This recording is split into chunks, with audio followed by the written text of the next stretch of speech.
Colonel साहब, स्वागत आपका। और मुझे बताइए कि भाई बीजेपी तो क्लेम कर रही है कि सबकी सब सीट जीत लेंगे, आपकी पार्टी भी क्लेम कर रही है सबकी सब जीत लेंगे, तो ग्राउंड पर बीजेपी का मुकाबला कैसे करिएगा? आज देखिए कि आप भव्य अयोध्या में दिवाली महोत्सव किया।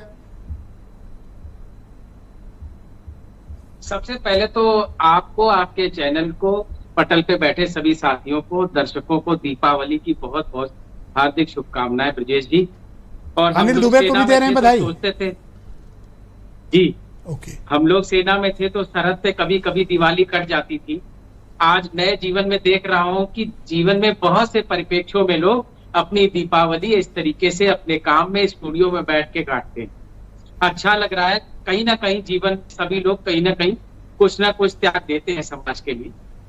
इस पे एक बात याद आती है, नेताजी हमेशा कहते थे कि आसपास के घरों में जरूर जाके देख लेना कि उनके घर में पूड़ी बनी है कि नहीं। ग्रामीण संस्कृति में कहा जाता है कि किसी के घर में पूड़ी कचौड़ी बनना बहुत हिम्मत का काम है और पैसा चाहिए। तो वो ये अपेक्षा रखते थे कि समाजवादी लोग ये जरूर इंश्योर करें कि उनके पड़ोसी में भी बच्चों को और बुजुर्गों को कम से कम खाने पूड़ी और कचौड़ी मिले। जहां तक आप 9 सीटों की बात कर रहे थे, उससे पहले पाठक जी ने एसी कमरे से एक बयान दिया कि अखिलेश जी हरदोई में घूम रहे हैं और वो एयर कंडीशन कमरे से बयान दे रहे हैं। तो ये इन लोगों की आदत है। ये जुमलों के कलाकार अक्सर मुंगेरी लाल का नाम लेते रहते हैं चैनल पे रोज के रोज, और साथ में 9 सीटों का दावा भी करते रहते हैं। और जब भी चुनाव की बात करते हैं तो 2014 से शुरू होकर 2022 पे आके फुल स्टॉप लगा के चुप हो जाते हैं। फिर आपको याद दिलाना पड़ता है 24, तब वो ये कहते हैं नहीं नहीं, वो तो जनता को भ्रमजाल और माया जाल में फंसा लिया गया है। अच्छा, ये आपकी पार्टी को कब एहसास हुआ कि राजनीति में त्याग नाम की कोई चीज नहीं होती? देखिए, ये तो हम सभी जानते हैं कि जो भी गठबंधन होते हैं मुद्दों पे आधारित होते हैं और हमारे आइडियोलॉजी में जो कॉमन फैक्टर्स होते हैं उन पे होते हैं। और ये स्वाभाविक है कि कोई भी दल हो, उसके नेता हो, उसके कार्यकर्ता हो, उनकी आकांक्षाएं होती हैं और उनको पूरा करने का दायित्व नेता का होता है और ये संघर्ष अनवरत चलता है।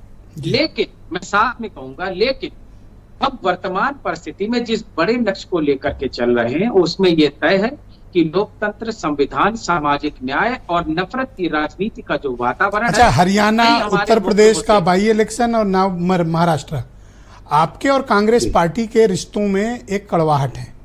इसको आप आज स्वीकार लें या 6 महीने बाद? विजय जी, आपने एक चीज देखा होगा, समाजवादी पार्टी के नेता का हृदय बहुत बड़ा है और हमने जब भी गठबंधन किया है बड़े दिल के साथ किया है, क्योंकि हमने लक्ष्य को प्राथमिकता दी है। और यकीन मानिए, उधर क्या दिल थोड़ा छोटा है साइज? नहीं नहीं, ऐसा बिल्कुल नहीं, ऐसा बिल्कुल नहीं। ये कुछ रणनीतिक फैसले हैं और इनके अपने कारण हैं। लेकिन तो ऐसा क्या हो गया कि आपको 2-4 सीट के लायक भी महाराष्ट्र में ये बड़े दिल वालों ने नहीं समझा? महाराष्ट्र का अगर आप मसला बताएंगे तो थोड़ा सा अलग है, क्योंकि कुछ सीटों पे फ्रेंडली फाइट है और फ्रेंडली फाइट इस तरीके से है कि बीजेपी वहां 4थे या 5वें नंबर पे, तो जो पहले, दूसरे और तीसरे नंबर पे जो भी प्रत्याशी हैं उनके बीच में फ्रेंडली फाइट है। हालांकि वो सीट इंडिया गठबंधन में रहेगी, इसलिए पर रिश्तों में वो गर्मजोशी नहीं है, वो ताजगी नहीं है और वो एक विश्वास तो मेरे ख्याल से हिल गया है। नहीं, ताजगी और विश्वास विजय जी, अभी 4 महीने पहले की तो बात है। 400 की ताजगी, 4 महीने में तो देख रहे हैं हरियाणा में क्या किए हैं आपके साथ, महाराष्ट्र में क्या कर डाला। आपको ये देखिए, अगर आपको याद हो तो भारतीय जनता पार्टी पूरे लोकसभा चुनाव में हमें मध्य प्रदेश याद दिलाते रहे और यहाँ का रेजिडेंशियल प्लाट छोड़ के महाराष्ट्र का कमर्शियल प्लाट आपका कब्जा हो गया, समझ लो। नहीं नहीं, बिल्कुल नहीं, बिल्कुल नहीं। महाराष्ट्र की परिस्थितियां अलग है, फैसले अलग है। बहुत शुक्रिया कर्नल साहब, हमारे साथ प्लीज बने।